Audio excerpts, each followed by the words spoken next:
Ladies and gentlemen, welcome back to Those Two Geeks. He's Alex. I'm Joe. We're back on our regular schedule on a Saturday, and it's a very rainy Saturday for me.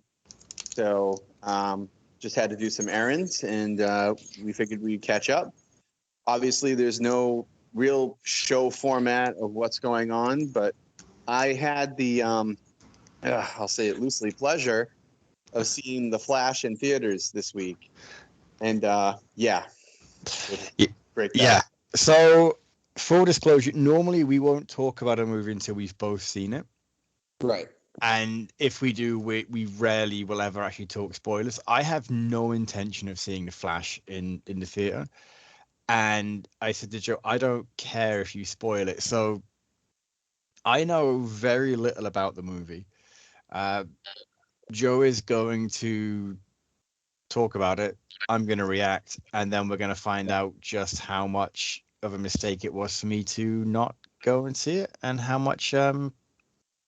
many regrets I have for saving my money. Actually, no, that's not true. For saving my free ticket that I haven't used yet, because use it for Guardians or use it for Spider-Verse. So I was going to use it for Indiana Jones. Really? Yeah. I'm not gonna lie. That looks I saw, maybe it's because I saw the trailer on the big screen. It doesn't look bad. It really doesn't. It looks far better than Crystal Skull. Well, and that's my thought. Like, I was willing to pay for Guardians and Spider-Verse anyway, so that like I was like, well, I'm going to pay for it, whatever. I would have gone to see Indiana Jones eventually, but like, you know what? With a free ticket, I'm not going to say no to Indiana Jones on a free ticket. Right. So, I'm very curious how that's going to go. Are you gonna see that one? Or are you giving it? Yeah, I'm gonna see it. Yeah, I'm gonna see Indiana Jones. I don't know if I'm gonna stream it or I'm gonna see it in theaters. I'm not sure yet. You're not sure when you're gonna see it. Okay, so yeah. we may or may not talk about that one on the show, and that's because if we both want to see it, eventually we will want to talk about it, and you'll want to go in relatively blind. Yeah. As opposed to The Flash, where I'll watch it maybe eventually, but I'm in no rush to see it. Yeah. And I kind of just want to know how much of a train wreck it is. So. Oh, it's an absolute train wreck. So, like, can you hear me good? Yeah. Oh, yeah. Yeah. I would have told you about this one if I couldn't hear you. So, I mean, Hey, Brady. Hey, Brady. It's, the thing that kills me is the trailer is the best part of it. Like, all three trailers are so good. The trailers are so misleading into you thinking this is an epic movie that you like can't miss. It's just they did the best part of what a trailer does is show you the best of the movie. You know what I mean? And get you enticed. Mm-hmm. The actual script sucks. Is it better or worse than the one that you had read? It's worse. Oh, it's shit. definitely worse. Okay. It's way worse. Like, whatever tweaks they did, it's freaking worse. And like, so I have so many gripes with it. However, surprisingly, I'm sorry, I'm eating. Surprisingly, my gripe is not with Ezra Miller's performance. I think he's fucking brilliant. I've heard that they actually put in a really good performance. Yeah, I mean they put it in. Yeah, Ezra Miller's brilliant. As two people, you forget like at least 5 times that you're watching the same person. He plays them so differently and so effortlessly that you're like, oh, I can't stand this character, but you're like, wait a minute. Wait, this is the same act. This is the same actor playing both. And yeah. The younger Barry, you want to punch him in the face like 90% of the time he's on screen because he's like a stoner. Like, it's just, I don't know what the fuck they were going for. It had as much comedy as Thor: God, Love and Thunder, but as much forced comedy too. Mm. Like they could have cut out like 20 minutes of just bits to like really focus and tighten the script and make it better. But they didn't. They went for the cheap laugh. They went for, none of the jokes really landed in the theater I was in. Ooh. There was some visual jokes that were funny. Some interactions with Eric and Iris were funny. Yeah, but like when, yeah, I read and this is actually what I wanted to ask you about. I Yeah. had read like one of those infographics from, I don't know if it's from Screen Rant or somewhere else. It was on Reddit, so I don't remember the original source. And it said that the 15 reasons why the Flash failed. Okay. And I can't remember all of them, so we're gonna not do all 15 in Right. no particular order. Ezra Miller's shit. So the legal Ezra Miller's legal troubles. Yeah, agreed. Shit CGI. Oh my god, so bad. I wish I'd have saved the graphics. I'd have loved to have gone through it and got your reaction for all of them. James Gunn rebooting the DCU, so this doesn't actually matter. Yeah, I would say that would hurt. The last few DC movies being just generally shit, or not, they haven't done well enough for people to care about. I think the trailer, the fact that it's the Flash, because people don't really care about the Flash that much apparently. Like the cinema thing, the graphic indicated that the Flash is a low tier DC character. In comics, that's not strictly true, but I think to the general public, Guardians of the Galaxy would be more attractive than the Flash, right? Yeah. Like if you're gonna watch, you can watch this Guardians of the Galaxy thing or this Flash thing, because it's proven. Yep, and on top of that, another thing was there's already a better Flash out there. Absolutely. Right, like the Flash TV show of Grant Gustin has been doing all of this, and some would argue has been doing it better than what this movie attempted to do. Yeah, this again, the premise is, I mean, anyone who's ever read Flashpoint knows Barry goes back in time to save his mom, and he breaks shit, that right? hasn't been done to death in the Flash show. No, you've already seen this plot point. They just added new people, and they just did it slightly differently. And if people are like, I've seen Flashpoint, I don't need to see it again. Yeah, and the thing is, like, why would I watch a 2-hour movie about it when I've watched 6 hours of TV? You know what I mean? Yeah. So why would I watch a 2-hour movie of it when I've watched a 4-hour TV show? Yeah. With commercials I could get up, step away from across multiple nights. Yeah. Okay, keep going. That's actually all I can remember. Okay. There's something about the advertising budget not being great. It was terrible. They also said that the fact that the only people doing press for it were Michael Keaton. Yeah. And the girl that played Supergirl did for a little bit, but they were trying to avoid people talking about Ezra Miller's legal trouble, so they didn't do press for it, which didn't help at all. No, killed it. Absolutely heard it.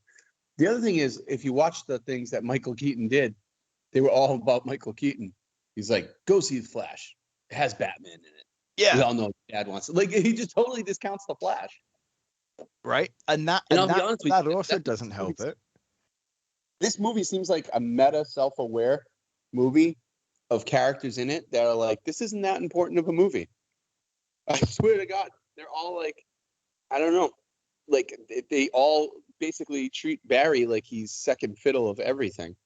And I'm like, he's the main titular star, whether you like it or not. Well, no, Barry, he, not, Ezra, they. Barry, he is the main titular star in both incarnations.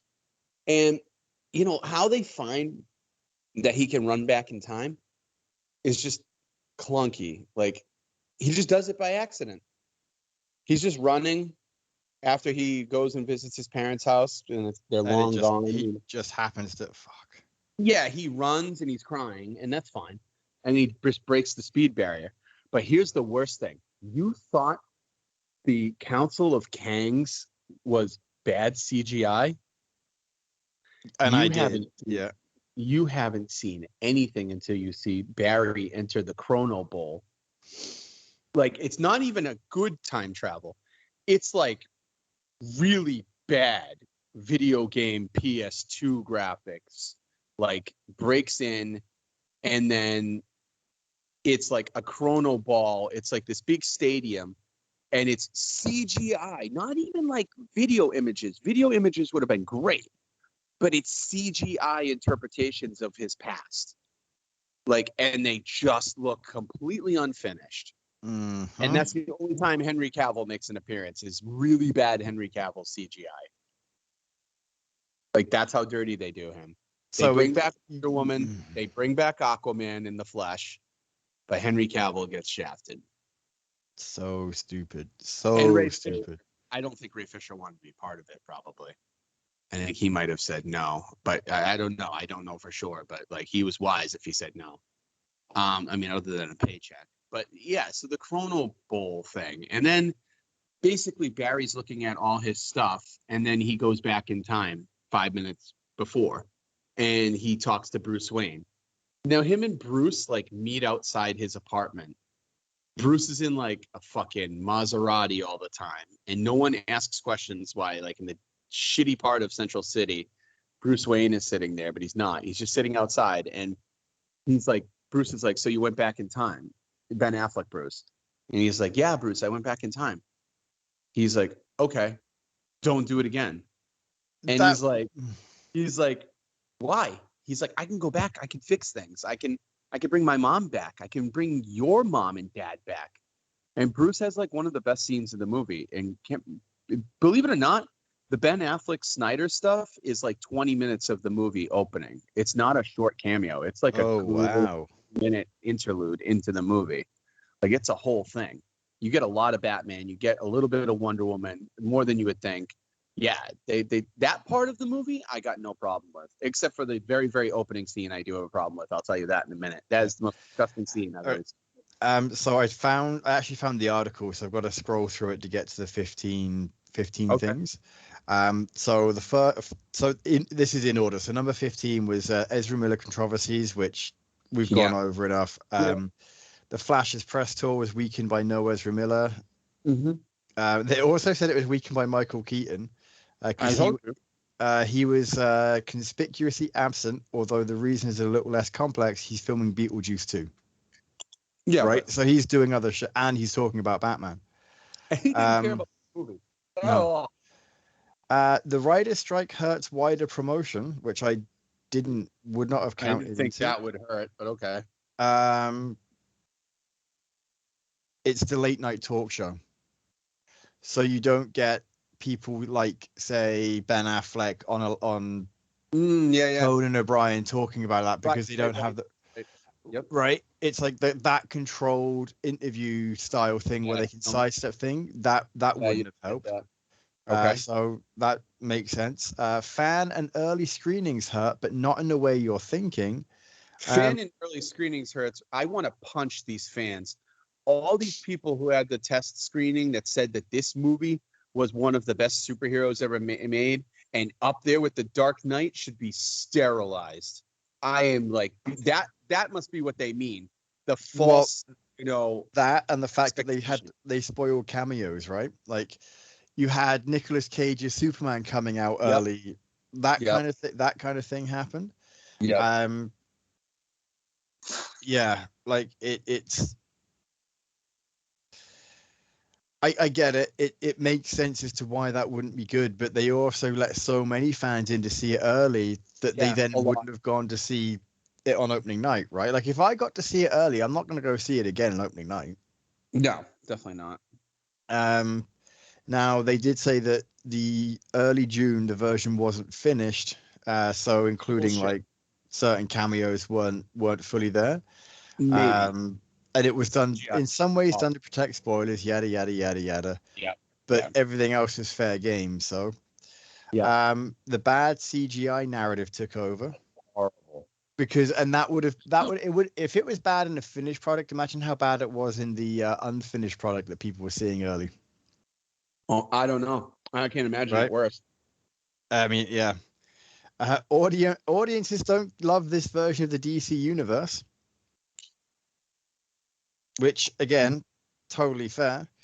There's been so many people who, the Restore the Snyderverse fans who wanted Zack Snyder's vision back. There's people like you and I who are like, well, if it's all going to get rebooted anyway, I'll see it, but I'm not going to get super invested in it. I'll just see it when I see it.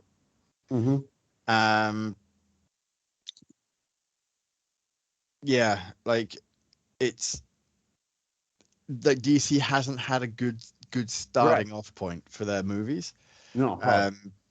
Like at all. You've had so many people trying to go through for it. Mm-hmm. This is in regards to, I think, the TV Flash. It's a flashpoint for a lesser proven Flash. Yep.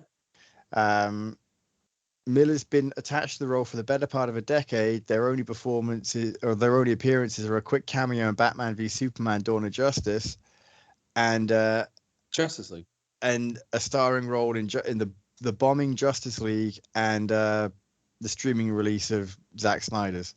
Yeah. So this is their first solo appearance. It isn't really that deep into their role as Flash, but it's basically Flashpoint for a Flash that people don't really care about. Yeah. Flash's super long lead marketing.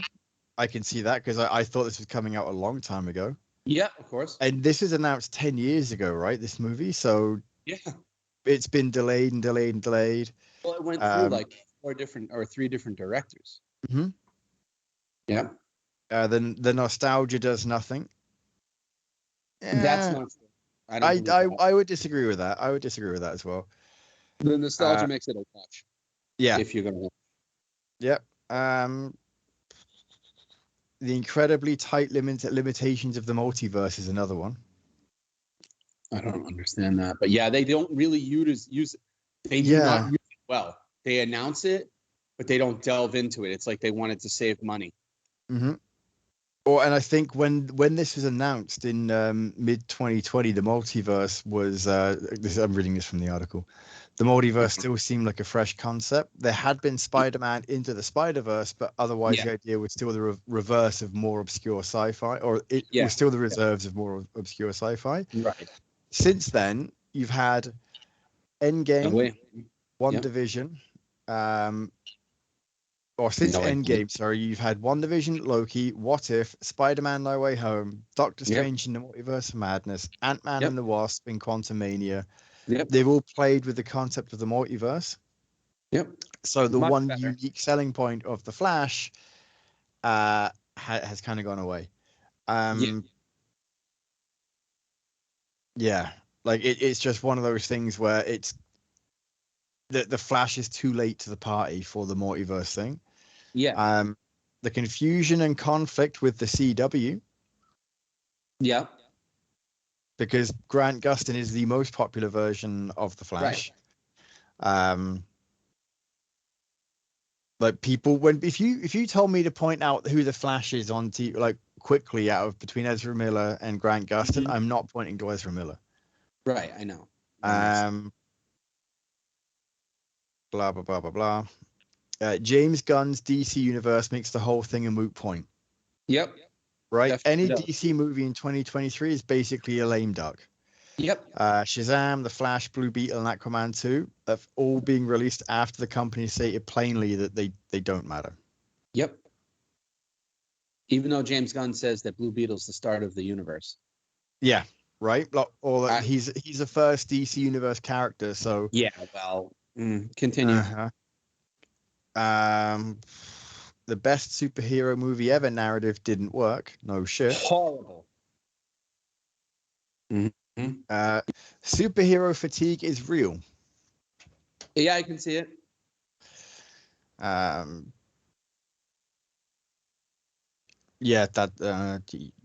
Basically that's it. And then it's just bad at the box office. And they say it's not just Marvel and DC struggling. It's Disney movies are struggling. Like everything is struggling at the box office right now. Right. And I think a lot of that is because people realize that, hey, we could go to the movies or we can wait a little bit and just get it from there. Right. Agreed. So like Elemental isn't doing super well for Pixar. Transformers Rise of the Beast is doing okay. Yeah. I hope it's not doing that great. Right. Fast 10 is gone to video on demand after 3 weeks. Wow. So like so apparently the movie's breaking through. Megan, the Super Mario Brothers movie, John Wick Chapter 4. Yeah. Like it's it's they're modest smaller. budgets, right, against these Yeah. insanely high things. For this movie to have the Mhm. budget of 200 plus million, Yep. there's zero reason the CGI should look as bad as it does. It is so fucking bad. Yep. There are points where it's absolutely crisp. Like on Yeah. Barry, when he's running, looks fantastic. But the stuff around him, oh my God. Like, it's just awful. And I'm like, no, it can't be that bad. Maybe they're making a point for this part. Oh my God, it's that bad. And then I'll give another one. Actors uninterested in their roles. Fucking Michael Shannon couldn't look less interested to be in that damn movie. In that movie, like Zod was so compelling in Man of Steel. He was such a good villain. He had conviction. Like his performance was fantastic. Here was just like if you went up against him in a video game. Yeah, was it is just like, yeah, almost some of the same exact dialogue, but he reshot it. And Feora and Non were in there too. Surprisingly, I didn't think they would be, but they're in there. Did not see that one coming.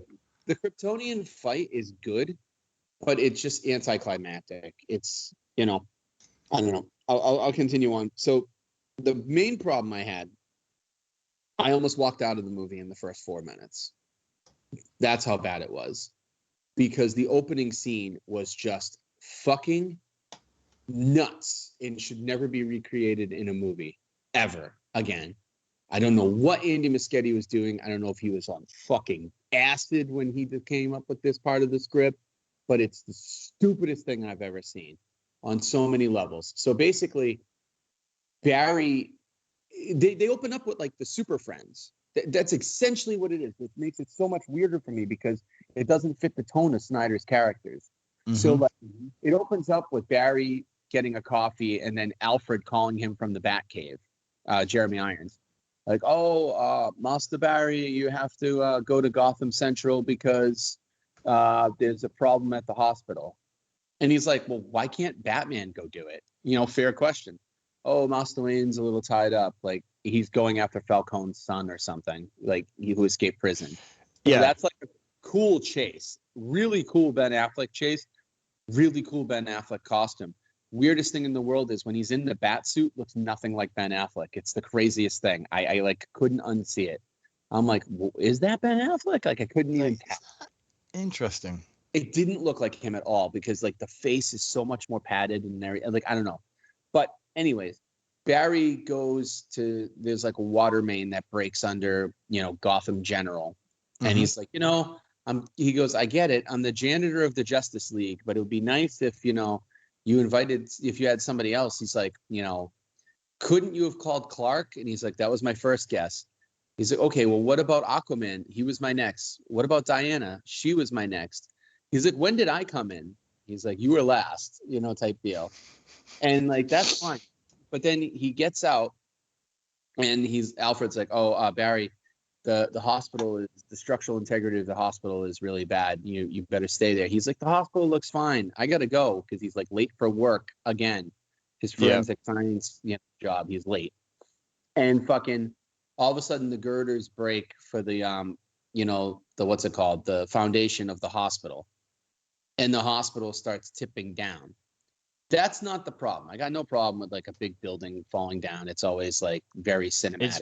And you kind of expect it these days. Fucking babies on the top. First of all, why are the babies on like the top floor?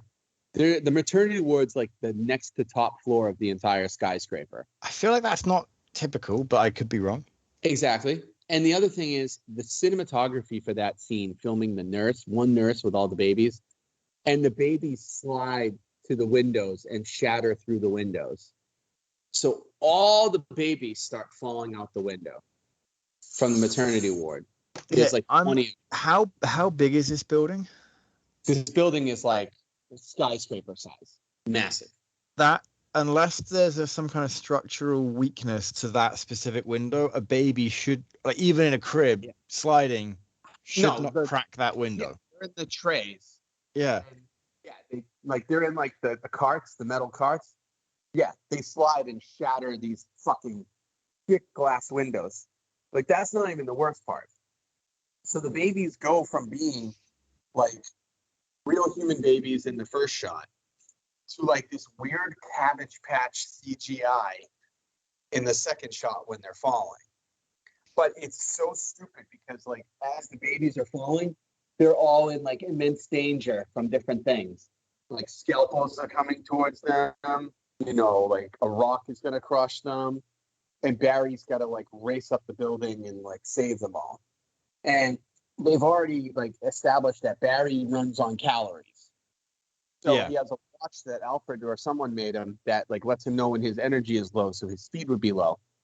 So he's at like low capacity and he's running up the building. Babies are falling, fire's behind them. They're just falling out of the sky. It's a very disturbing scene to see like even CGI little infants being like flung out the window. It's disgusting. And then Barry is running up the building and he's so fast, so it doesn't matter. But as he's running up, he sees a vending machine. So the babies are still falling. He stops, punches open the vending machine, eats like everything in the vending machine while the babies are falling behind him. Then he fucking goes and starts saving the babies, like from the scalpels, from all the imminent danger that's coming their way. But then he stops, grabs a microwave, and microwaves a burrito, and then puts the baby in the fucking microwave. One of the babies. Oh my! To save it from the fire. And like, it's just, oh my God, it's so bad. But the thing is, you can tell that the director was not comfortable with the scene because of the fact that they had to use CGI children, like heavily CGI. Yeah. So that they probably were like, no children were in danger in this film. Then don't put the fucking scene in. If you think it's that big of a controversy, don't put the scene in. It added nothing. And he played the whole thing for comic relief. Like, yeah, that just sounds like a terrible idea. Dude, people wanted to walk out with the baby part. Like, I watched Gem Mint Collectibles, who I'm a big fan of. Him and his wife were like, we walked out almost in the first 3 minutes because once he put the baby in the fucking microwave, we're like, no, you just warmed up a burrito in that microwave. Yeah, no, that's no. Stupid, And just so that part's bad. And then when they land, he saves the nurse, he saves everybody, and Barry plays it for laughs. He's like, they play Barry very socially awkward always still. And they delve very heavy into that in this movie, which I like because he gets a lot of character development. That's good. Barry gets a lot of character development. I'm cool with that. But like, he's very comic relief. Like, they don't know when to use him as comic relief and when to use him serious. And it suffers deeply for that. But this scene was just like shock value. And then where the fuck are Bruce and Diana? Like, Bruce and Diana show up right after and they're like, oh, good job saving the babies, Barry. And it's like, are you serious? And what about everyone else that would have been in that hospital? Yeah. Oh, by the way, there was apparently no one else in the hospital because Barry didn't give a shit about anyone else but the nurse and the babies. Oh my fuck! That's what made no sense either. Yeah. So like the thing is, with the Flash TV show, you would have seen him go through everything. Right. It would have been a true race against time as he's going through as fast as he possibly can. Right. To get everyone out and to check everything. So bad, like stopping mid-run to like heat up a burrito while a baby is falling and then go catch it. Like I appreciate the oh shit, I'm running low on energy. Oh, there's a vending machine. I'll just grab some stuff and just devour it quickly as I'm going. Yeah, he did that twice though, and then the baby, like the heating up thing. First of all, how the fuck did he heat it up in the microwave that wasn't plugged in? It was in air. That was my next question. It was in midair. It was like fucking hundreds of feet from the ground, midair, and he heated up a microwave burrito. Like, I was just like, it just makes you like, did they even proof this movie? But then that's the first scene, and then they bring Diana on, and she's on the bridge. Barry still can't speak to her because he's like starstruck in front of her, and fucking Bruce. they play Diana for laughs. Like they play up, of course, that Bruce and Diana have like a history, and like Bruce basically captures Falcone's son or whatever. Diana helps him, and then Bruce starts admitting like all his life and everything, and like why he's so deeply disturbed. And then you find out the lasso's on his hand, so he's like trying to get it off for like a couple like seconds. He's like trying to cut it off and like rip it off, and she's just like laughing. And then Barry's trying to help him get it off, but Barry gets it on him himself. And then he's like, yeah, I've just never had sex. I'm a virgin. He's like, I mean, like, I'm like, why does that need to be in there? Like, Yeah. he tried so hard to make it a comedy. And that's fine. Like, Batman, it was funny. Barry, it was stupid and overkill. But then do it once, that's fine, but don't overdo it. Yeah. And then, like, right after is the scene where he goes to his mom. Like, I'm sorry. He gets a call from his dad, and his dad is going to trial one more time tomorrow. And he basically, he's like, well, this is our last effort. The new footage doesn't acquit you. You never look up at the camera. So I don't know what we're going to do. We're going to have to go back to drawing board. And Barry's father goes, Barry, I'm sick of you wasting your life for this. He's like, we're just going to call it. It's Ron Livingston, by the way, which is great, from Office Space. And cool. yeah, it's he's like, listen, this is it. We always knew it was going to be it. You got to go on, kiddo. I don't want to see you, waste your life and toil away. And he's like, no, Dad. And he's talking to him from Iron Heights, and it's a cool thing because Bruce has given him a special like USB that allows his dad to call him and stuff. Like, so Bruce is always trying to help him. Yeah. Like trying to update the footage and trying to like do the best he can to acquit his father and things like that. Like Bruce and Barry are tight in this movie, which I like. That part is cool. But the phone hangs up all of a sudden. He runs out of time, and then Barry is like, oh yeah, he tells his dad. His dad goes, hey, Barry, it's better this way because at least in here, I can imagine your mom out there living. I can imagine her going on with her life. And he's like, but Dad, yeah. And he goes, Dad, he goes, no, Barry, that's how it should be. And he goes, I want you to go on with your life. And then as he's hanging up the phone, he goes, hey, you remember that sauce she used to make on Sundays and the song she used to sing to you? And Barry's mom is Latin in this movie. Okay. So they changed that up. And that's fine. It doesn't take away anything. No, I mean, that's fine. Yeah. Nora Allen can be Latin. And so what they do is they retcon Flashpoint to the whole thing is she gets killed over tomato sauce,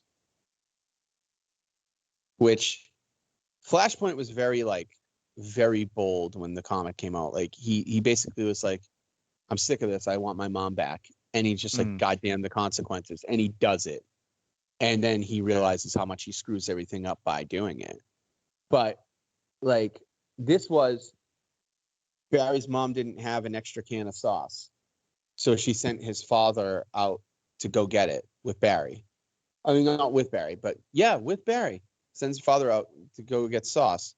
And while they're out, someone breaks in the house and kills her. Like randomly stabs a knife in her and kills her. Not Zoom, not anyone. Like, why would this person target Nora Allen? Like, they never explain it. Just she's on the kitchen with a knife in her chest when they come back.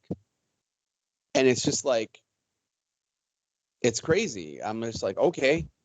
Like, why though? Like yeah, it would work way better if Zoom was the guy who wanted to kill his wife or something. Like, because in the comic book, Zoom does it to ruin Barry's life. He went back in time to ruin Barry's life. Yeah, which makes sense. There's no point here. It's just a random crime. And in a very, very suburban, like, well-to-do, peaceful neighborhood, someone randomly on a Sunday afternoon runs in and stabs this woman in the chest. Takes nothing. Like, it's just not thought out. And then the police show up and they think, obviously, Henry Allen did it. Even though Barry... Yeah. So Barry decides to go back in time, and then he's talking to Bruce. And we have a little bit of time now, right? Oh, yeah. Keep going. Okay, cool.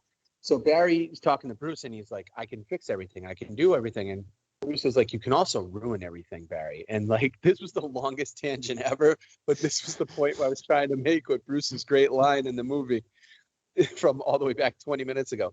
Bruce says, Barry, our tragedy makes us who we are.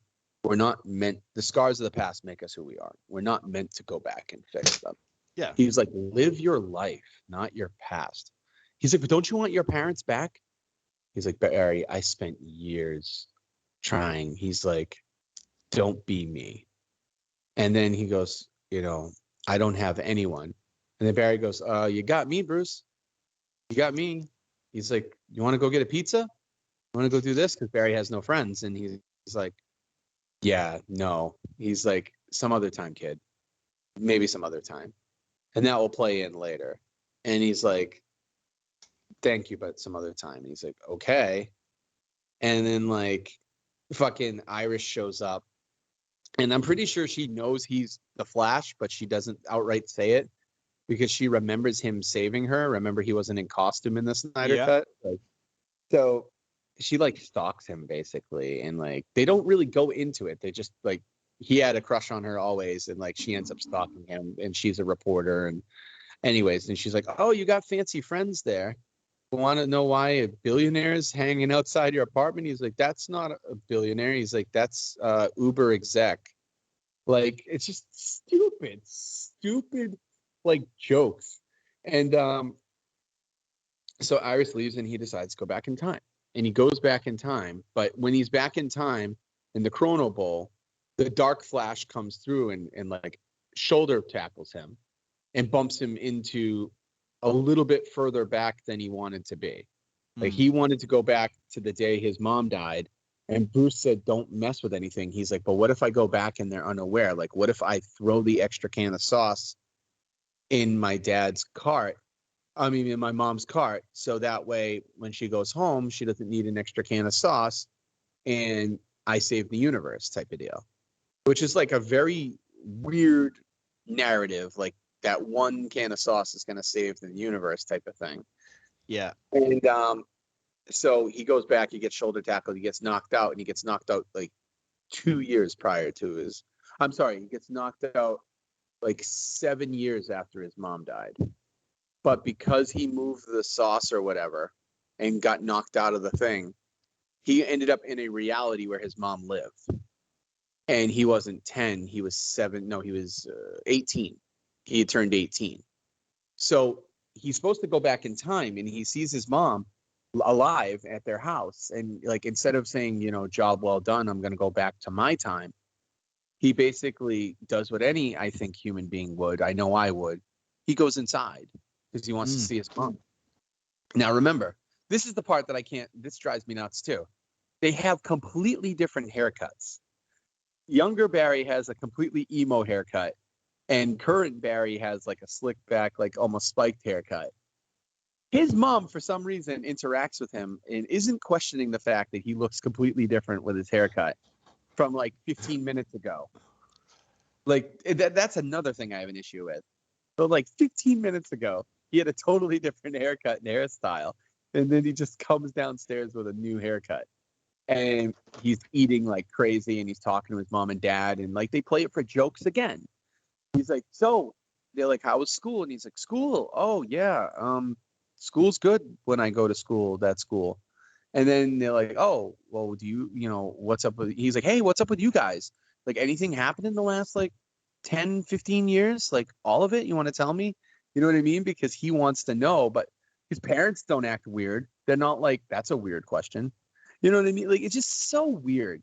And then he sees his younger self outside the window, which for some reason, the parents don't see him. I don't know how. It's a huge bay window in the front.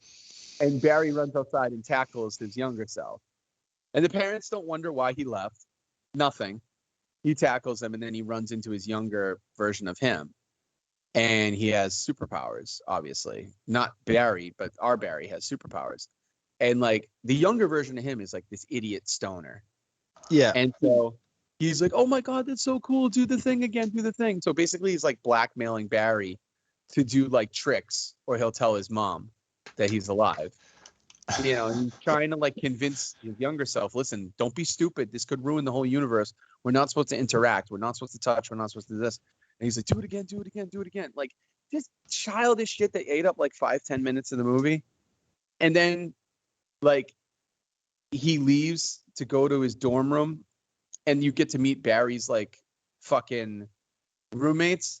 And he's in a universe where Eric Stoltz is Marty McFly. And so like they play on that for like 10 minutes, no lie. You're sitting there 10 minutes of them at his dorm room, like for no reason. And Barry's like, we got to find the Justice League. Give me your computer. So he starts looking up the Justice League by their real names. And I'm like, this is so stupid. This is the best Barry's got on a laptop. No one's asking.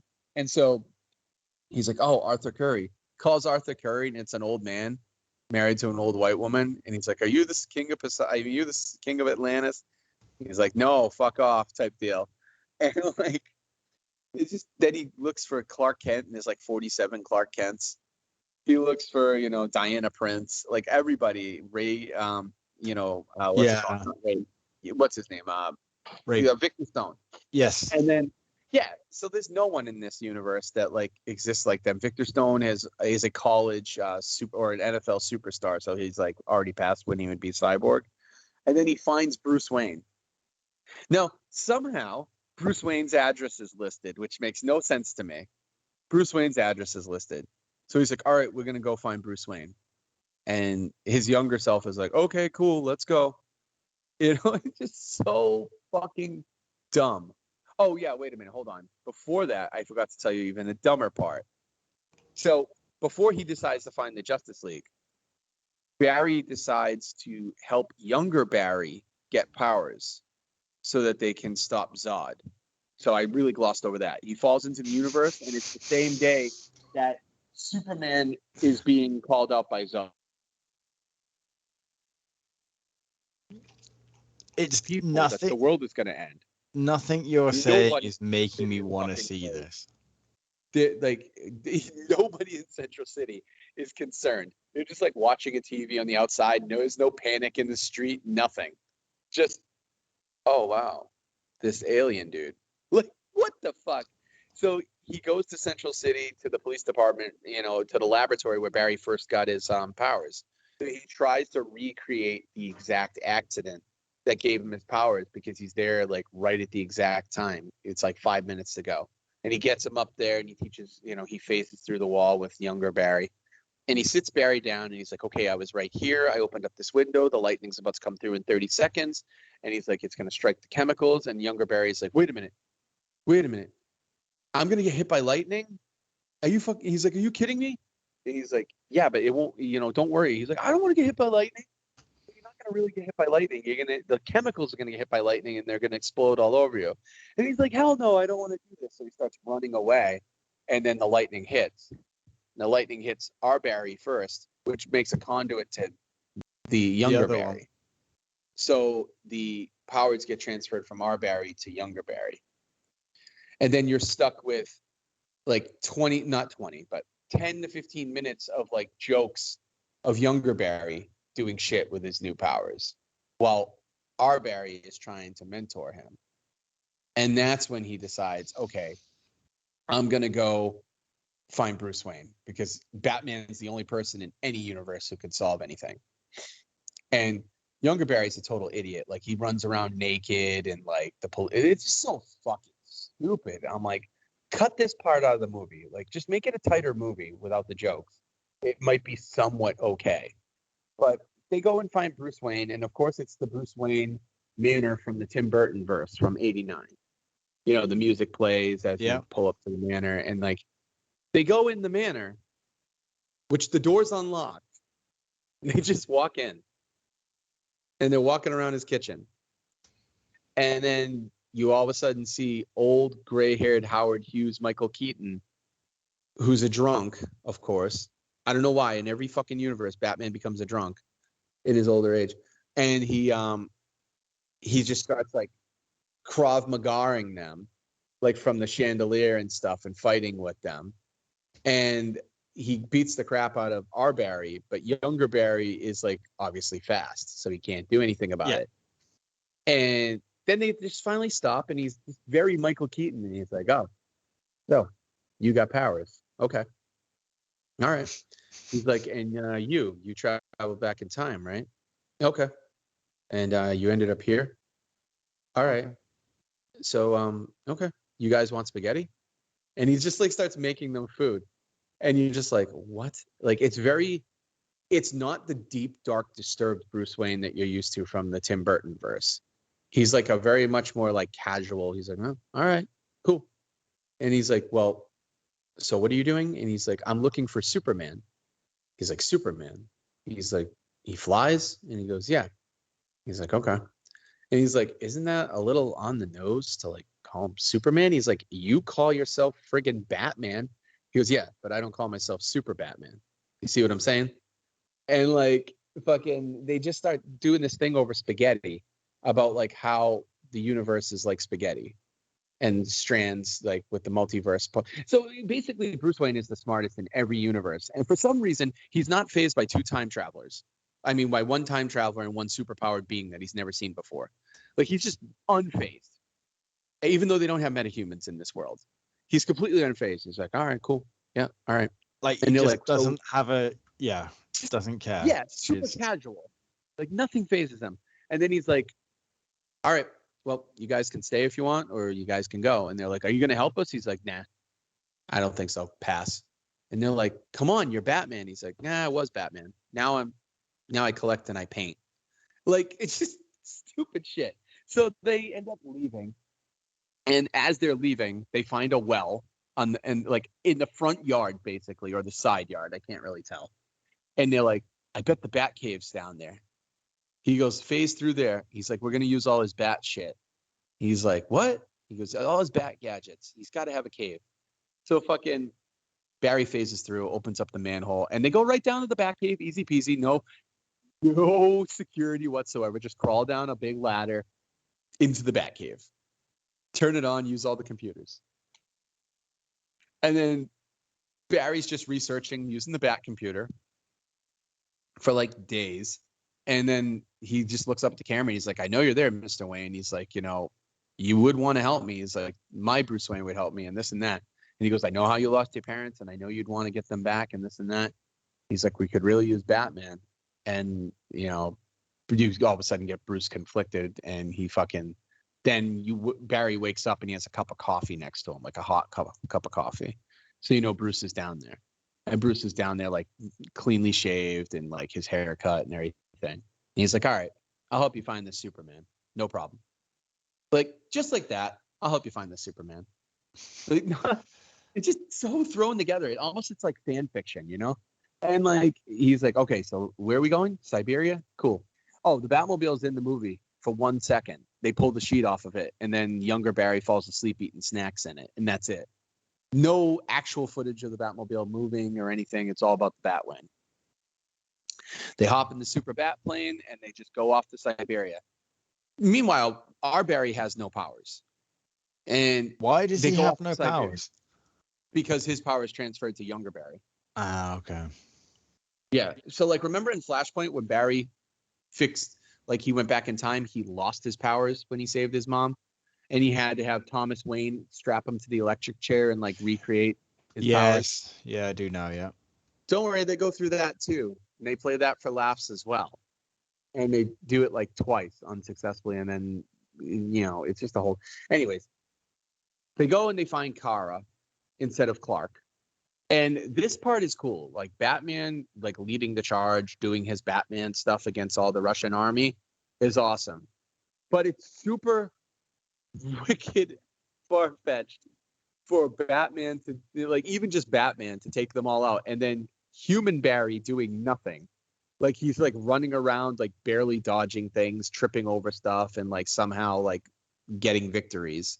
And I'm just like, oh my God, this is painful. And then they get Kara, and she gets saved by the sun. And then she's a badass. I loved her as Supergirl. Thought she was great. And then Zod comes down, and Zod's like, "I'm gonna kill you all." And he's like, we need Kara, we need the Codex. I'm like, oh, so it's the same exact plot line from Man of Steel, where they need to take it from Kal-El, but instead they got to take it from Kara, because Kal-El's ship never made it. And Kara's like, Kal-El never made it. You're too late, Zod. He's like, no, we found the infant. And she's like, what did you do? And she like freaks out and like destroys Zod, like beats the piss out of him, because Zod like harvested Kal-El for no reason. And then what happens is basically it's a tragedy for like 30 minutes where they repeatedly die. Kara and Michael Keaton Batman repeatedly die at the hands of Zod. And younger Barry can't accept it. Oh, yeah. At some point through this, Barry got his powers back with Kara helping him get electrocuted by a bat kite, like tied up to. It's fucking crazy. So, but they go and fight the Kryptonians by themselves, and but Kara keeps dying. Like Zod just keeps on stabbing her, cutting her head off, or like he just keeps on fucking brutally murdering her, and they keep failing. And our Barry finally has, a breakthrough, an epiphany, and says, "This is what Bruce was talking about," meaning, both Bruces. He's like, "This is an intersecting point in time. We can't escape this. We're not meant to win." And younger Barry is freaking out, and he's like, "No, we can fix this. Why would you give up? We can fix this. We don't have to let anybody die." And he's like, "Well, no, we gotta," he's like, I'm sorry I didn't tell you why I came back." He's like, "Oh, because Mom died?" He's like, "You think I didn't hear that?" So basically you get young Barry becoming a villain, right? And he's just trying to like save everybody. So he keep against Barry's wishes, going back in time, bringing them back like 3 minutes before or a minute before, and they keep on dying no matter what he does.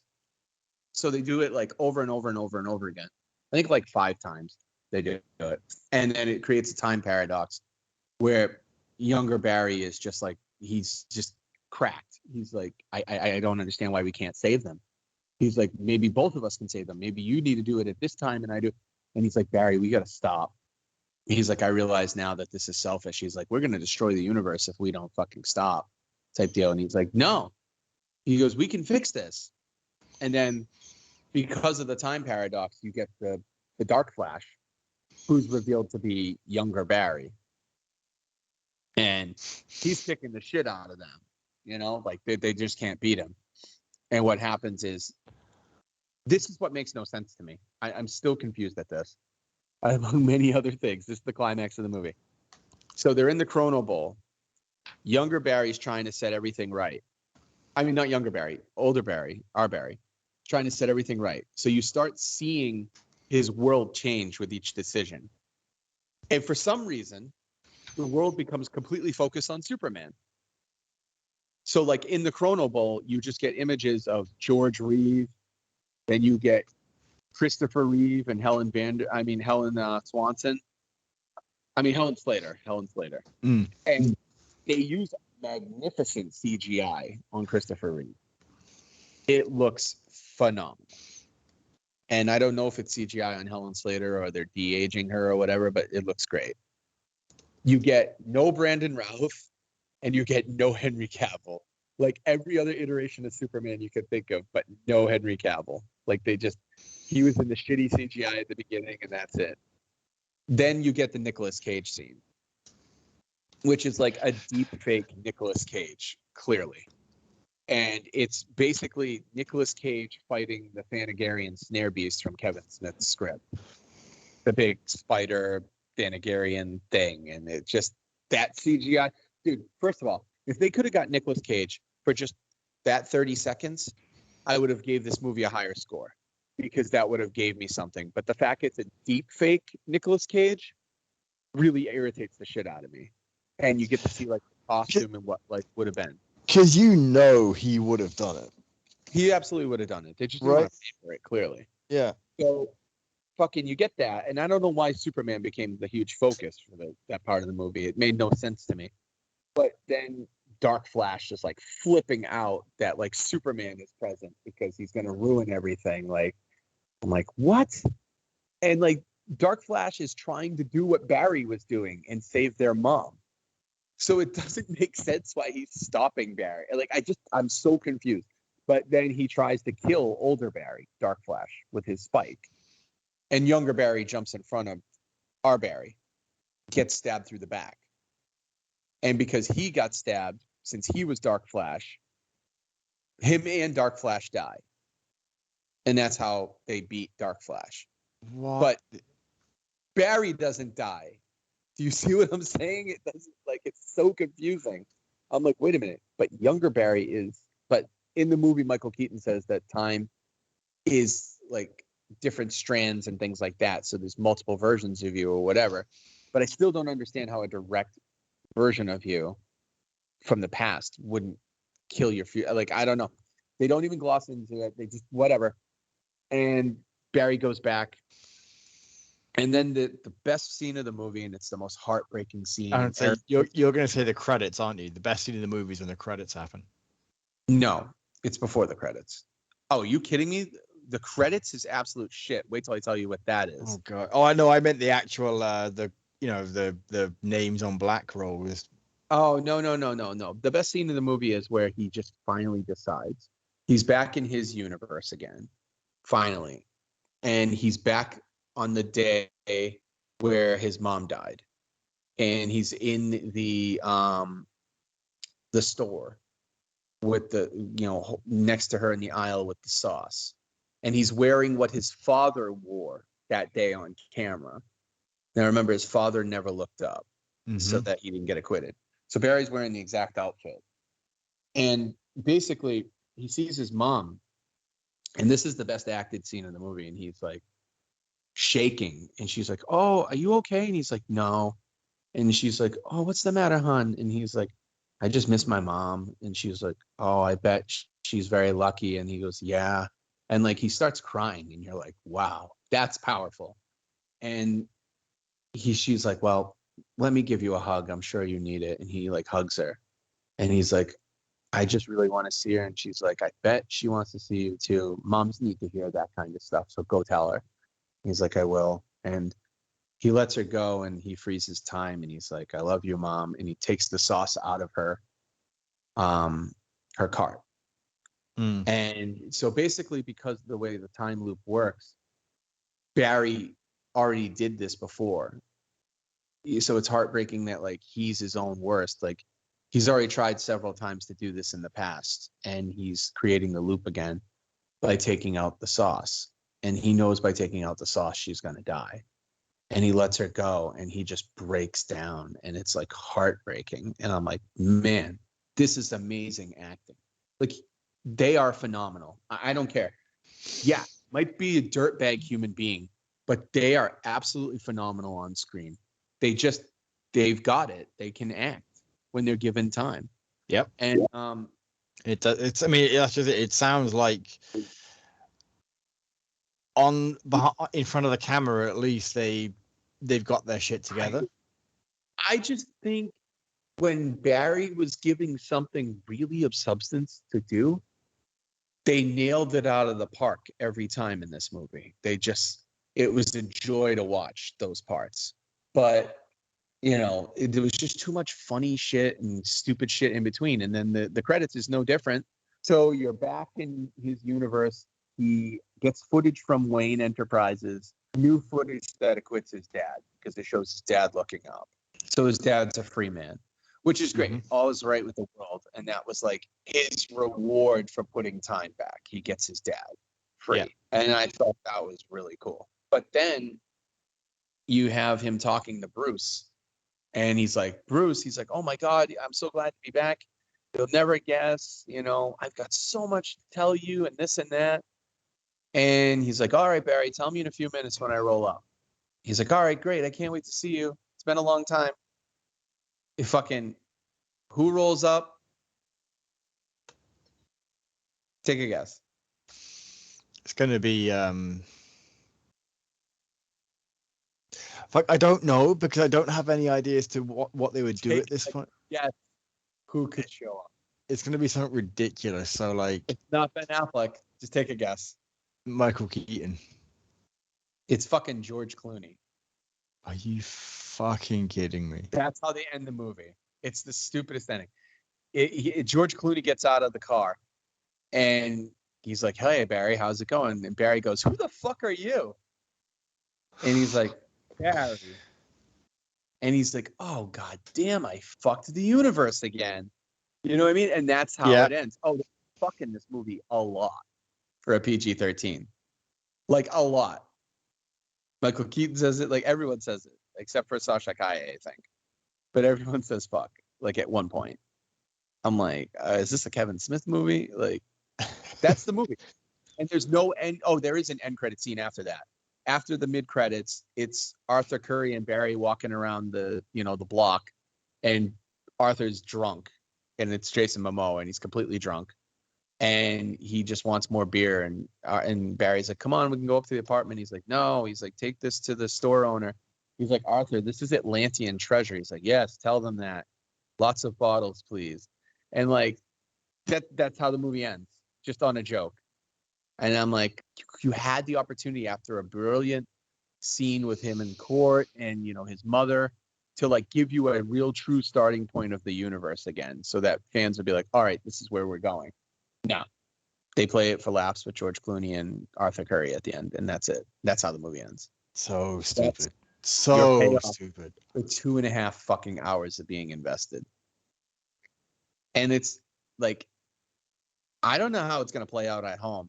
I think the only thing that made it watchable was like the action on the big screen. Like I think I have no intention of seeing this movie at this point. I won't lie. It's terrible. Yeah. It is fucking terrible. And it's just like, I can't believe that it's that bad. Like I can't believe after all that waiting, it's that bad. But it is.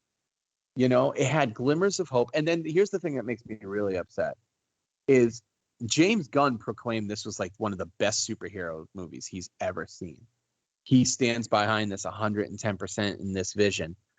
What the fuck does that say for his DC universe? Like that makes me so nervous. And the fact that he hired Andy Muschietti to be the Batman Brave and the Bold director, like I am so worried that Damian and Bruce are going to be played for laughs the whole time.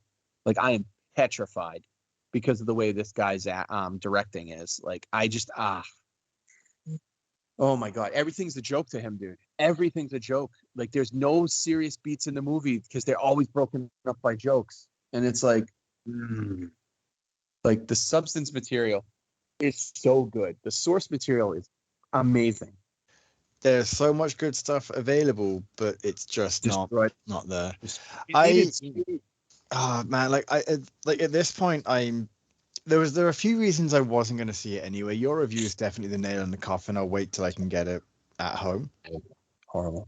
But yeah, like I was if you'd have come out of that and told me, oh my god, it's so great, you have to see it, I would have like, you know what, fine, I'll see it. Yeah, of course you would have. I don't feel the need to see it now. No, Guardians 3 is a brilliant movie. You have to see that. I know. It's one of those things that we've been trying to, it just hasn't worked out because last weekend I was writing the exam. This weekend maybe we should be able to go, but that's what makes me so worried is like James Gunn vouched for this movie when he made Guardians 3 and how good that movie is. Like that's a movie with like stakes and drama and cinema, and like it respects its audience. Like there's jokes in there. Absolutely there's jokes, but they're at the right time. They're never in the middle of like this amazingly like serious beat of the story, like to break it up. Nothing. This was just fucking like slapstick. I was like, what in the fuck am I watching? Like this could have been like Andy Muschietti wants to do a Plastic Man movie. All for it. I bet you he'd kill it. Yeah. But Batman? Oh my god, I'm so worried. Like, yeah, he played Michael Keaton good, and only Michael Keaton saved it from being that bad. Like I told you in my text, I said, only I think Michael Keaton could have played this style of Batman and pulled it off the way he did. And when you do eventually see it, you'll agree with me that Michael Keaton is really the only watchable thing in the movie. As far as like, entertainment value, Michael Keaton will keep you enjoyed. Like, because the trips back to the 89 Batman verse, like in all the little Easter eggs, they're a lot of fun. But other than that, oh my God, it's so bad. But yeah, I mean, I took up the whole thing with that you know what? That's fine. I know there was some other stuff we were going to talk about, but why don't we save that for next time? Because the last thing I want to do is just do the plug. Yeah, absolutely. I happen to be a very huge fan of Unparalleled Universe on YouTube. And I know that you've heard of him. I don't know if you ever watch him or whatnot, but he's an absolute pillar of like the toy reviewing community and toy community in general. He's just a great guy, extremely passionate. His Kickstarter for his own IP, his figure, Odious, the Living Curse, is live. It's got, I think, 23 days left. I've already backed it. It's basically it's a Mezco style figure that is really, really well done with a lot of accessories, great sculpting, amazing paint, all this, and it's for $80. And this is a small independent startup. Like, he has to get to 130,000 for the goal for it to be made, and I think it's at like 45 right now. I really hope this figure gets made because he's very passionate about this. And he has worked extremely hard on it. And since he started his YouTube channel, he's always been talking about Odious. And it's just one of those cool characters. It's like almost like a Planet of the Apes type character, but a little more grittier, more of a humanoid. People, if you want to see it, go to Unparalleled Universe and Kickstarter. I will have Alex put the link to the Kickstarter in the show description. If you guys are fans of premium toys or even just really cool shit that you want that stands out on your shelf, I highly suggest you go back it because people like this need to be backed and they deserve to be backed. Yeah, I am actually in the pro. As you were saying, I'll get Alex to put the link in. I'm already doing it. So do you see it? Yeah, it looks fantastic. It looks great. Look at the soft goods. Yeah. Like, now, he's not Mezco, pretty cool. And they look amazing. And then you get the base body too, and you get the heads, and you get the hands, and the sculpting on the head is fantastic. And I already have one of his Odious heads from 2 or 3 years ago when he did a beta run. I have an Odious head that I pop on Marvel Legends once in a while. Just a fantastic sculpt. But to have him with this big hulking character that could fit in like anything. It's basically look at him like a Hellboy. He could fit in any of your part of your display and just make it look cool. So I highly encourage people to go back it, at least go check it out because creators like this need to have that kind of stuff. Like, this is what crowdfunding is for. It is not for Hasbro, who's a multi-billion-dollar corporation, to say we don't have the money to put this on the shelf and rely on consumers. No, this is what crowdfunding is for. Small independent people that are trying to get their dreams off the board. Like, I highly suggest you go back it, and it's a very reasonable price. He's a really good guy, and entertaining is all hell. He's the first toy reviewer that I truly got into in the pandemic. Like, I was on every live stream watching like every week, and just fantastic. I can't say enough of him, and because of him, I've branched out, and now I know Dan Hu personally, and David Displays Model Behavior and all my favorites. Like, it's just a great community. It really is. It's not just a bunch of nerds playing with plastic. It's just really good people always helping people. Yeah. So that's it. Sounds good. So I've included the link to the Kickstarter in the show, but I also found it by just typing in Unparalleled Universe Kickstarter. If you are listening to this on the go and you want to check it out when you get back home. We have no final thoughts because that was our final thought. We will bring this back up again next. I'm gonna say next issue, but I meant next week at some point. We have a guest schedule, don't we? It's coming up next week, or is it the week after? Yes, we do. Yeah. So we won't tell you who it is just yet because I'm sure it'll be a lovely surprise for everyone who is listening. Yeah, I got nothing else. Yeah, well, we'll catch you again. Same class time, same flash time. Oh, God, no, don't. We don't need another flash time.